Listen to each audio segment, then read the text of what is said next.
उपन्यास की समकालीन था। भारतीय कला की हस्ताक्षर नाम की किताब भी आई।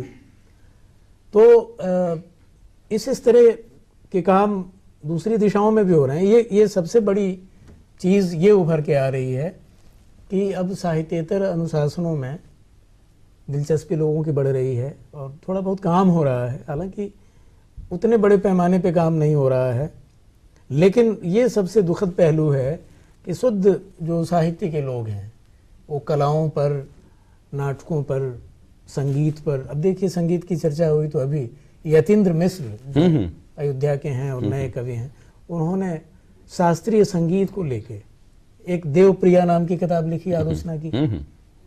ये स्वागत योग्य है और उसकी भी चर्चा रही, वाणी प्रकाशन ने छापा है। तो इस तरह के बहुत सारे काम हो रहे हैं। पर मैं ये कह रहा हूँ कि जो शुद्ध साहित्य के आलोचक हैं वो कलाओं पर लिखी गई किताबों की नोटिस नहीं लेते, उसको पढ़ते नहीं, उनको जनता के बीच नहीं ले जाते। तो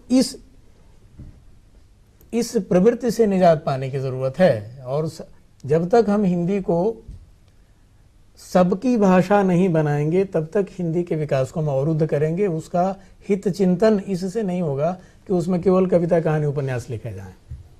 नहीं, इसके लिए ऐसा नहीं लगता कि हम जो लिख रहे हैं तो हम लिखने से पहले ये जरूर जान लें कि हमारा आखिर पाठक वर्ग क्या है, हम लिख किसके लिए रहे हैं। जब हम लिख रहे हैं और कोई हमारा पढ़ने वाला नहीं मिल रहा है, आज से 2-3 साल पहले तक एक बात आती थी कि कविताओं के पाठक बहुत ज़्यादा कम गए हैं। अब तो प्रकाशक ये भी कहने लगे हैं, या आम लोग ये कहने लगे हैं कि कहानियों के पाठक नहीं मिल रहे हैं, उपन्यासों के पाठक नहीं मिल रहे हैं। तो आखिर हम लिख किसके लिए रहे हैं? सारे रचनाकार जो इतनी लंबी एक श्रृंखला है रचनाकारों की, आज जो इतने लोग लिख रहे हैं, तो वो लिख किसके लिए रहे हैं जब उनको कोई पढ़ने वाला नहीं है? यही सबसे बड़ा संकट है। यही सबसे बड़ा संकट है जिसकी तरफ मैं बार बार इशारा कर रहा हूँ। मैं लगातार इस बात पे बल दे रहा हूँ कि महानगर केंद्रित साहित्य संसार हो गया है हिंदी का।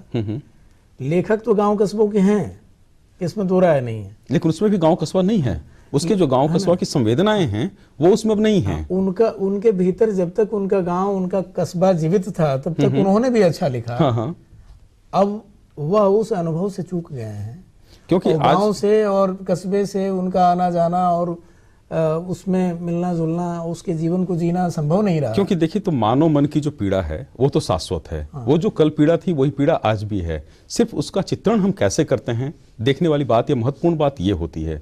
तो जो आज ये कहते हैं कि हम गांव के लेखक हैं या गांव में के बातों को हम उठाते हैं, तो हम उससे, उसकी पीड़ा से जुड़ क्यों नहीं पा रहे हैं? क्या यही बात नहीं है कि हम उसके पाठिकता में हमारी कमी आ रही है? हाँ, यही कारण है। क्योंकि हम कहते तो कुछ और हैं और लिखते कुछ और हैं। कारण यही है। और जाहिर है कि जनता जब साहित्य में अपनी झलक नहीं पाएगी तो उसे मजबूर नहीं किया जा सकता कि वो किसी लेखक की किताब पढ़े। तुलसीदास ने किसी लेखक को मजबूर नहीं किया था कि उनकी कृतियों को पढ़े। कबीर ने किसी को नहीं कहा, सूर ने नहीं कहा, विद्यापति ने नहीं कहा, प्रेमचंद ने नहीं कहा किसी को। लेकिन आज भी आप प्रेमचंद में अपनी झलक पाते हैं। आज भी तुलसी की ओर लौटते हैं। कबीर को पढ़ के आप ऊर्जास्वित होते हैं, आप में ऊष्मा आती है। सूर को पढ़ के भक्ति और वात्सल्य से भीग जाते हैं आप। मीरा को पढ़ के एक चेतना पैदा होती है। इसलिए आप उनको पढ़ते हैं कि आपको लगता है कि आप उनको पढ़ के अपने को परिष्कृत करेंगे, आप मनुष्य बनेंगे, आप में शक्ति आएगी। तो इन युक्तियों की खोज, इन युक्तियों का संधान जब तक हिंदी का लेखक नहीं करेगा, हिंदी का लेखक जब तक जन सामान्य के जीवन में नहीं उतरेगा, उसके संघर्षों में नहीं झांकेगा, उसके संघर्षों का साझीदार नहीं बनेगा, तब तक इस स्थिति में कोई सुधार आने वाला नहीं है। क्योंकि मीडिया का जो एक मायाजाल है वो तो खुद हमारा प्रतिरोध बन के खड़ा है। नहीं तो क्या आप इस तरह से उन प्रश्नों को खारिज नहीं कर रहे जो हमारे लेखक संघों ने या आंदोलनों ने, जो हमारे साहित्य में आंदोलन हुए जी, तो उन आंदोलनों की फिर कोई प्रासंगिकता नहीं रही? जब अगर हमें फिर से लौटना पड़े उन स्थितियों की ओर जहां पर हमारा एक अपना दर्शन होता था कि हम किस लिए लिख रहे हैं, आज तो हमारे पास कोई वैसे आदर्श है नहीं। उन आंदोलनों को मैं झुठला नहीं रहा हूँ, क्योंकि जब इस तरह के आंदोलन हुए थे उस समय ऐसी स्थिति नहीं थी। उन आंदोलनों नहीं, उन आंदोलनों का मकसद यही था कि हम आम जनता तक पहुंचे। देखें तो हम जैसे जैसे जनता की के करीब जाने की कोशिश कर रहे हैं, वैसे वैसे जनता ही हमसे दूर होती चली जा रही है। उन आंदोलनों की अपनी प्रासंगिकता थी और उन आंदोलनों ने जनता को साहित्य का साझेदार बनाया। बल्कि मैं कहना ये चाह रहा हूँ, उन आंदोलनों की सार्थकता को मानते हुए और उनके प्रति नमन करते हुए भी मैं कह रहा हूँ, यही अर्ज कर रहा हूँ कि अब एक ऐसे ही बड़े आंदोलन की जरूरत है साहित्य में। देश के हर हिस्से में इस तरह के आंदोलन की जरूरत है। लेखकों का साझा मंच बनना चाहिए, वो मंच बने जो जनता के बीच जाए, जनता से भागीदार हो, जनता के संघर्षों को शब्द दिया जाना चाहिए। इसके लिए एक बड़े आंदोलन की बड़ी मुहिम की ज़रूरत है। और मेरा ख्याल है जब ऐसी स्थिति बनेगी तो न केवल हिंदी का लेखक पढ़ा जाएगा, बल्कि हिंदी के लेखक को रोज़गार भी मिलेगा। अब किताब पढ़ी जाएगी तो पारिश्रमिक भी मिलेगा और छोटे मोटे समझौते लेखकों को नहीं करने पड़ेंगे। लेखकों को ये समझना चाहिए। नहीं, लेकिन स्थिति आज ये है कि हमसे पाठक हमारा इतना दूर जा चुका है कि क्या उसको फिर से हम वापस ला सकते हैं? हम कितने बड़े आंदोलन खड़े हैं, हम पाठक मंच बना लें, कहाँ की बात आती है? आज मध्य प्रदेश में इतना कुछ हुआ, इतने सारे पाठक मंच बने थे एक समय, आज कहाँ पाठक उसके हैं? आज भी किताब बिकती है तो बिहार में बिकती है, मध्य प्रदेश में तो इतने पाठक मंच बने हुए हैं, लेकिन किताबें तो वहाँ नहीं बिक रही हैं। वो जो पाठक मंच बने हैं मुकेश जी, वो जो पाठक मंच बने हैं मध्य प्रदेश में, हर जिले में, हर पंचायत में, वो पाठक मंच मध्य प्रदेश साहित्य परिषद ने बनाया है। और मध्य प्रदेश साहित्य परिषद एक सरकारी निकाय है। जब तक पाठक मंच सरकारी निकायों से बाहर के नहीं होंगे और उसमें अपनी ओर से लोगों की भागीदारी नहीं होगी। अब देखिए ज्यादातर पाठक मंचों में वो लोग शामिल हैं जो खुद लिखते हैं। तो ये जो लेखक नाम का जीव है, वही अगर पाठक हो और वही लेखक हो तो फिर वहां तो जनता रही नहीं।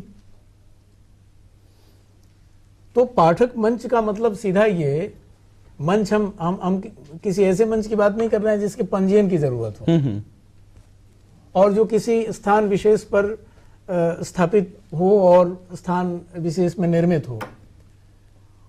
वो नुक्कड़ हो सकता है, वो गांव का चौपाल हो सकता है।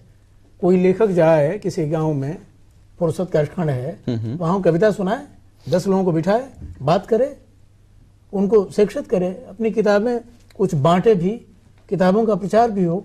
इस तरह के एक जन आंदोलन की जरूरत है। और लेखक अपने समय की तकलीफों को समझे, किसी अंचल विशेष में जाए तो वहां देखे कि वहां किस तरह की अंतर्धारा मौजूद है राजनीति की, सामाजिक परिवर्तन की, यहाँ कौन सी जड़ता सबसे ज्यादा परेशान की हुई है लोगों को, लोगों में किस तरह का वैमनस्य है, लोगों को जोड़ने का काम कैसे किया जा सकता है।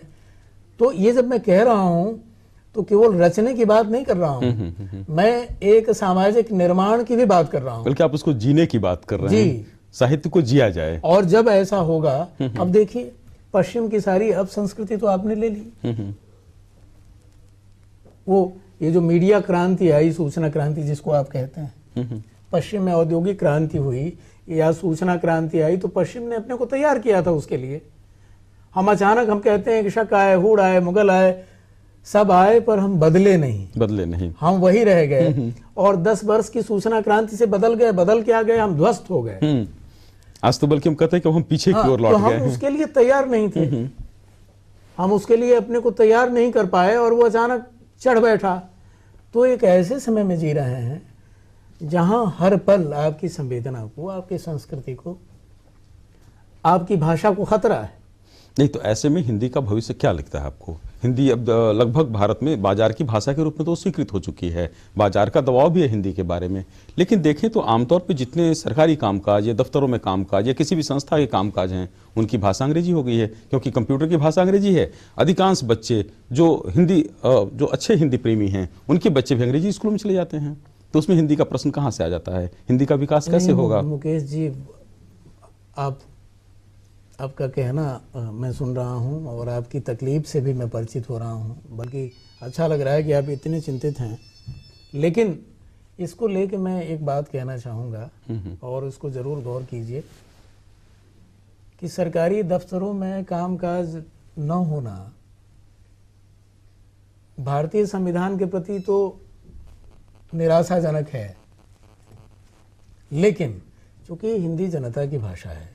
नहीं, लेकिन हिंदी रोजगार की भी भाषा थी। अगर वो संस्थानों में उसका उपयोग नहीं होता है तो रोजगार के अवसर तो हमारे वंचित हो रहे हैं।